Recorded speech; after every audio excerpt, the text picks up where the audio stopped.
Karoline Leavitt walked into the restaurant, the familiar aroma of her favorite dish filling the air. It had been a long week, and she was looking forward to unwinding with a quiet meal at a place she had frequented for years. As she stepped inside, she noticed a slight change in the atmosphere. Staff whispering to each other, a couple of customers glancing in her direction. But she dismissed it, assuming it was just one of those days when people seemed more observant than usual. She walked toward her favorite booth by the window, the one she always chose because it gave her the perfect view of the bustling street outside. As she sat down, she reached for the menu, even though she already knew what she wanted. The waiter approached, but instead of greeting her with the usual warmth, he seemed hesitant, almost nervous. "Miss Leavitt, I need to check something. I'll be right back," he stammered, before quickly walking away. Karoline raised an eyebrow but brushed it off, thinking maybe he was new or had simply forgotten how to interact with regulars. Minutes passed, and no one came to take her order. She noticed the same waiter speaking in hushed tones with the restaurant manager. The manager glanced over at her before nodding slightly. Then, with an air of forced authority, he walked toward her table. "Miss Leavitt, I'm going to have to ask you to leave," he said, his voice steady but devoid of emotion. Karoline blinked, surprised. "I'm sorry." "What?" The manager took a breath. We can't serve you here. I need you to leave immediately." A hush fell over the restaurant. Other customers, sensing the tension, turned their heads toward the scene unfolding.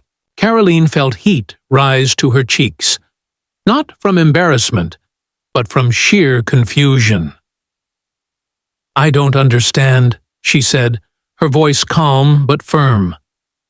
"I've been coming here for years. Why are you asking me to leave?"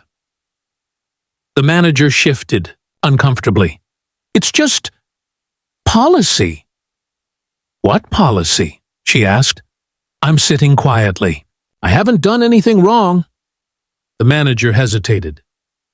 "I can't discuss it. I just need you to go." Silence stretched between them. Karoline looked around the restaurant. People were watching, waiting to see what she would do next. She took a slow breath and straightened her posture. "If you can't explain why you're asking me to leave, then I won't go."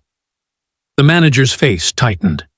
"Miss Leavitt, please don't make this difficult." Karoline's heart pounded, but she remained composed.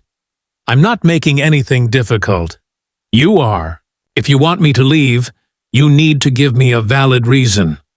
Otherwise, I'll assume this is discrimination." A murmur ran through the restaurant. The manager paled slightly. "It's not discrimination." "Then what is it?" Karoline pressed. The silence that followed was deafening. The staff looked at each other uneasily. The waiter from earlier shifted from foot to foot. The manager clenched his jaw. Karoline realized that whatever this was, it was bigger than just her. "Fine," she said, standing up. "If you won't explain, I'll make sure someone else does." She pulled out her phone and, with a few quick swipes, began recording. "Ladies and gentlemen," she said loud enough for the entire restaurant to hear, "I've been a customer here for years. I've always been treated well. But today, the manager has asked me to leave without giving me a reason. When I asked for an explanation, he refused to provide one. I'm left to assume that this is either personal or discriminatory." The room was dead silent, except for the soft hum of her phone recording. "I will not be bullied out of a public establishment without justification," she continued. "So, I will wait here until I receive one." The manager's face twisted in frustration. "You can't record in here." Karoline didn't lower her phone. "Actually, I can. This is a public place, and if I'm being treated unfairly, I have the right to document it." A couple of customers nodded in agreement. Someone in the back muttered, "She's right." The manager looked around, realizing he was losing control of the situation. He turned toward his staff, as if silently asking for support. But no one moved. Even the waiter from earlier avoided eye contact. Then, from the far end of the restaurant, an older woman stood up. She was a regular, just like Karoline. Someone who had been coming here for years. "This isn't right," the woman said firmly. "I've seen this young lady here many times. She's always polite. If she's being asked to leave without a reason, then I want to know why, too." A man at another table nodded. "Same here." More voices chimed in. "Yeah. What's going on? This doesn't make sense. Give her a reason, or let her stay." The manager's face turned red. He looked like he was about to snap, but then took a deep breath and exhaled sharply. "Fine," he muttered. "Fine." He gestured for Karoline to follow him toward the back of the restaurant. She hesitated for a second, but then walked with him, keeping her phone recording. In the kitchen, away from the customers, he turned to Dartu. "Her. Look," he said in a hushed voice. "This wasn't my call. Someone called ahead and told us to remove you. I don't know who it was, but they made it sound serious. I didn't want to take any risks." Karoline narrowed her eyes. "Someone called ahead? About me?" The manager nodded. "I don't know what it was about, but it sounded like trouble. I had to act fast." Karoline studied him. He wasn't lying, but he had made a mistake. A big one. "So you kicked out a loyal customer based on a phone call from a stranger?" she asked. He sighed. I see your point." Karoline lowered her phone. "You humiliated me in front of everyone. Do you understand that? You didn't ask questions. You didn't even give me a chance to defend myself." The manager rubbed his temples. "I know. I messed up." "You need to make this right," she said. He nodded slowly. "I will." They returned to the dining area. The moment they appeared, the customers fell silent again. Karoline could feel their eyes on her. The manager cleared his throat. "Ladies and gentlemen, I owe you all an apology, especially Miss Leavitt." He turned to her. "I was given false information and acted without thinking. I was wrong to ask you to leave." A quiet murmur of approval rippled through the crowd. Karoline crossed her arms. "And?" The manager swallowed. "And I sincerely apologize." She studied him for a moment before nodding. "I accept your apology, but next time, ask questions before making assumptions." He nodded. "Agreed." With that, Karoline returned to her seat. The same waiter from earlier hurried over. "Can I get you something?" he asked, this time looking genuinely remorseful. She smiled slightly. "Yes, I'll have my usual." As she waited for her food, she glanced around the restaurant. Customers gave her small nods of encouragement, a silent acknowledgement that she had done the right thing. And as she took her first bite, she knew that today's lesson wasn't just for the manager.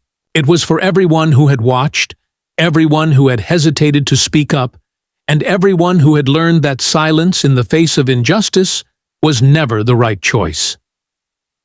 As Karoline took her first bite, the tension that had filled the restaurant began to ease. Conversations picked up again. The clatter of silverware resumed, and life in the small eatery started returning to normal. But for Karoline, things would never be quite the same.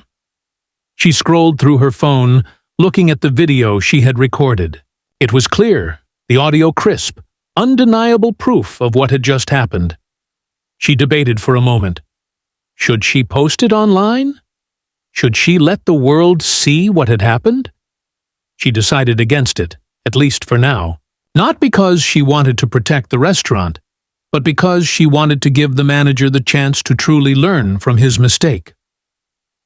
As she continued eating, she noticed the manager stepping outside, phone pressed to his ear. His expression was tense.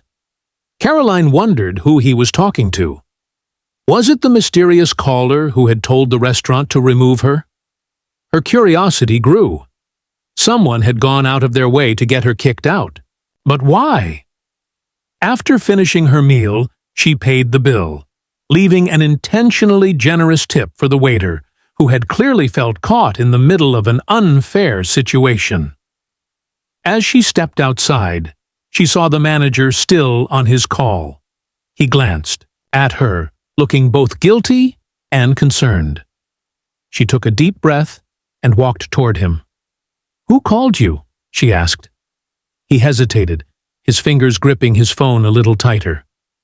"I don't know." "Come on," she said. "Someone calls, tells you to kick me out, and you don't even ask who they are?" He exhaled sharply. "It was anonymous." Her eyebrows furrowed. "Anonymous?" He nodded.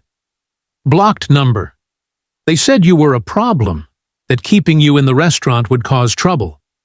They made it sound serious, like you were a threat. I didn't want any issues, so I acted fast." Karoline clenched her jaw.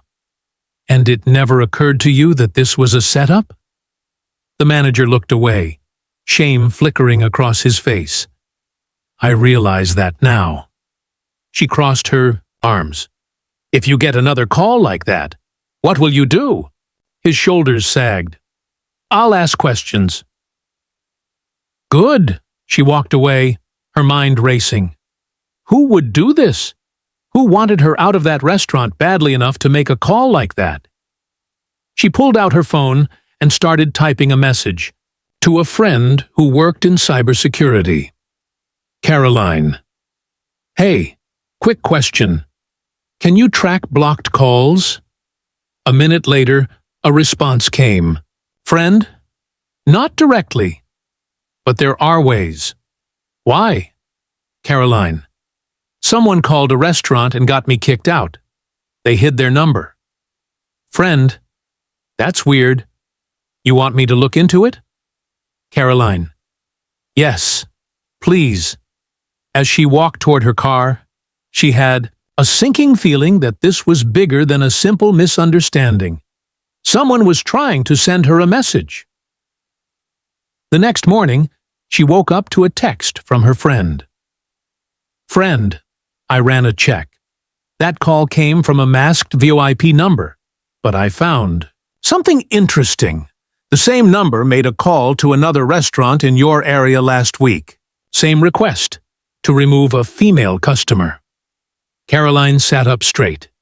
"Karoline, do we know who the other woman was?" "Friend. No, but I can try to find out." Karoline's mind raced. This wasn't just about her. Someone was targeting women at restaurants. But why? Normal. Like she wasn't causing any problems. She was confused, just like you probably were, but she left without making a scene. Karoline's grip tightened around her coffee cup. "Do you remember what she looked like?"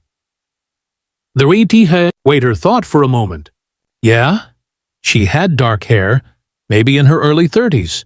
She seemed professional, like she had just come from work. She looked shocked, but she didn't argue much. Karoline nodded, taking in the details.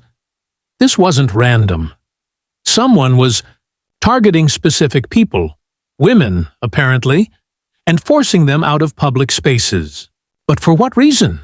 "Do you know her name?" she asked. The waiter shook his head. "No, but she left her business card behind by accident. The manager had it for a while. Not sure if he still does." "Could you check?" Karoline asked, her pulse quickening. The waiter hesitated. "I don't know if I'm allowed." Karoline leaned in slightly. I'm trying to figure out why this is happening. I was kicked out of a different restaurant under the exact same circumstances. If this woman and I were targeted, there could be more people in danger. The waiter's eyes widened. More people? We don't know yet, Karoline said, but I need to find out. The waiter nodded and walked toward the back. A few minutes later, he returned, slipping a small business card onto the table. It belonged to a woman named Emma Caldwell, a journalist for an independent news outlet. Karoline's heart pounded. A journalist? Was Emma writing about something controversial? Did someone want to silence her?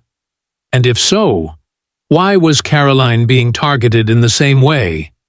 She took a deep breath and pulled out her phone, typing in the journalist's name. Within seconds, several articles popped up. Most were investigative pieces about corruption in local businesses, political scandals, and corporate misconduct. Nothing immediately explained why someone would want her out of a restaurant, but it was clear she had made powerful enemies. Karoline copied the number from the business card and dialed. The phone rang twice before a cautious voice answered. "Hello? Emma Caldwell?" Karoline asked. There was a brief pause. "Who is this?" "My name is Karoline Leavitt. I think we have something in common." Silence. "Someone called ahead and got me kicked out of a restaurant yesterday," Karoline continued. "I was told the same thing happened to you last week." Another pause, then a sharp inhale. "You're kidding." "No," Karoline said, "and I don't think it's a coincidence." Emma exhaled. "Where did this happen to you?" Karoline gave her the details. "Same pattern," Emma muttered. "Someone called ahead, told the manager I was trouble, and I was asked to leave.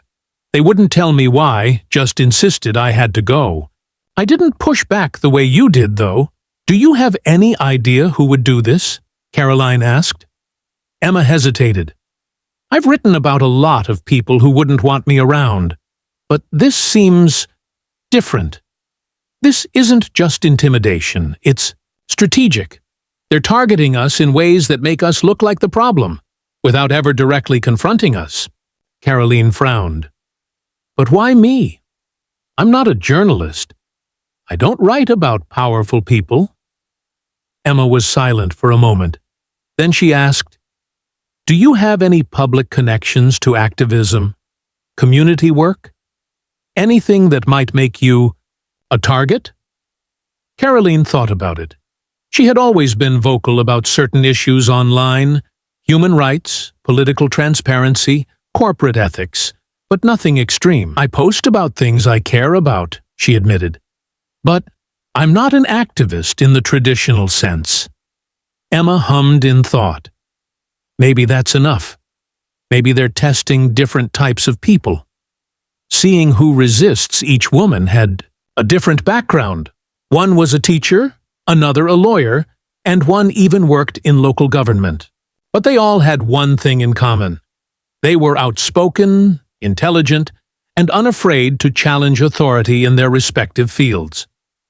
Karoline and Emma knew they were onto something much bigger than a simple case of mistaken identity or restaurant mismanagement. Someone was deliberately working to remove certain women from public spaces, but the bigger question remained: who was behind it and why? Emma decided to use her investigative skills to dig deeper. "I'm going to track down the restaurant managers and see if I can get more details on these calls," she told Karoline. Karoline, on the other hand, focused on reaching out to the other women who had been affected. Some of them were hesitant to talk, fearing retaliation, but one woman, Dr. Melanie Harper, a university professor, was more than willing to help. "I knew something was off," Dr. Harper told Karoline during a phone call. "I was having lunch alone when the manager came over and asked me to leave. When I pressed for a reason, he got nervous, just like in your case." "Did they ever tell you who called Karoline asked. "No," Dr. Harper said, "but I could tell they were scared. Whatever was said in that call made them afraid to question it." That pattern continued with the other women. Fear, hesitation, an unwillingness to push back against an anonymous authority. A few days later, Emma called Karoline with a breakthrough. "I traced some of these calls to a private security firm," she said. Karoline's stomach dropped. "Security firm?" "Yes, a shadowy one. They specialize in risk assessment and crowd control, but some of their past contracts have been questionable. Think political monitoring, corporate espionage, and private investigations." "Why would a security firm care about kicking women out of restaurants?" Karoline asked. Emma hesitated. "I think we're dealing with something bigger than we imagined." She explained that some companies and political groups had started using soft intimidation tactics, subtle, legal gray area methods to silence dissenting voices before they could become real problems. "This isn't about you personally," Emma continued. "It's about what you represent. Strong, independent women who ask questions, who don't accept authority without reason. Whoever is behind this doesn't want people like us getting too comfortable in public spaces." The realization hit Karoline like a ton of bricks. This was systematic. It was an experiment to see how easy it was to manipulate businesses into policing certain people without questioning why. And if they could do it with restaurants, where else could they do it? "What do we do?" Karoline asked. Emma's voice was firm. "We go public." They gathered all their evidence, the recordings, the statements from other women, and the proof linking the calls to the security firm. Then Emma wrote an explosive article detailing everything. When the article was published, it went viral overnight. Social media exploded with outrage. Women across the country started sharing similar stories of being mysteriously removed from restaurants, cafes, and public spaces without reason. The public began demanding accountability from the businesses involved, as well as the shadowy security firm behind the calls. Under immense pressure, the firm issued a vague statement claiming that the incidents were a misunderstanding and that they had been conducting an internal risk assessment project for an undisclosed client. But that wasn't good enough. Public protests erupted. Legal experts started questioning whether any laws had been broken. Investigations were launched, and within weeks, the firm's biggest clients began cutting ties with them. Karoline and Emma had exposed a quiet but dangerous form of social control, and they had stopped it before it could spread further. As Karoline sat in the same restaurant where it had all begun, sipping her coffee, she realized that this experience had changed her forever. She had started the week as just another customer, expecting a quiet meal, but by refusing to accept an unjust demand, by standing her ground, she had uncovered something much bigger than herself, and she knew one thing for certain. She would never stay silent again.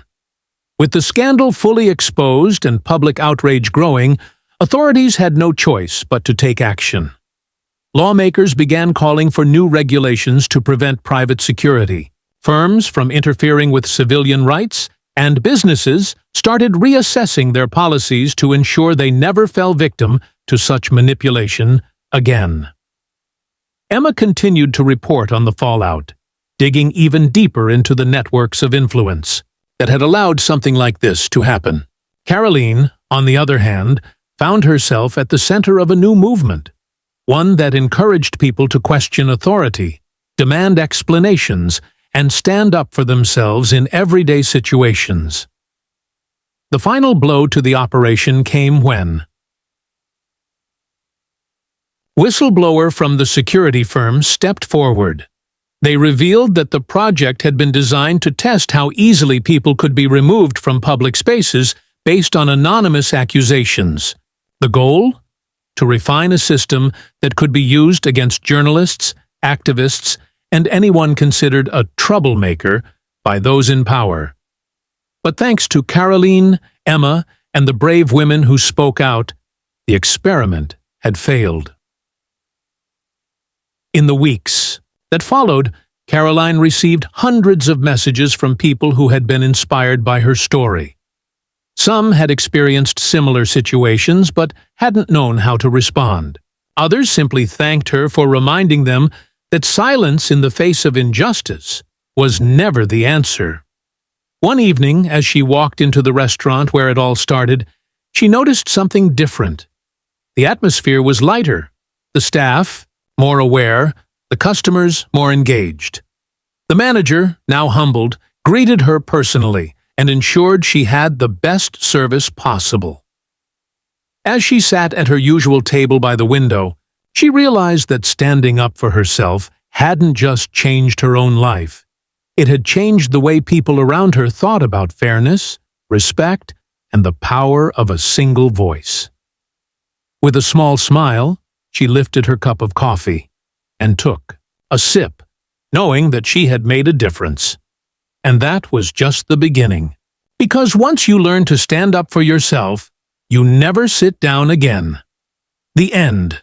If you enjoy our videos, make sure to like, share, and subscribe. Hit the bell icon to stay updated with our latest content. Your support motivates us to create even better videos, so come and be a part of this journey with us.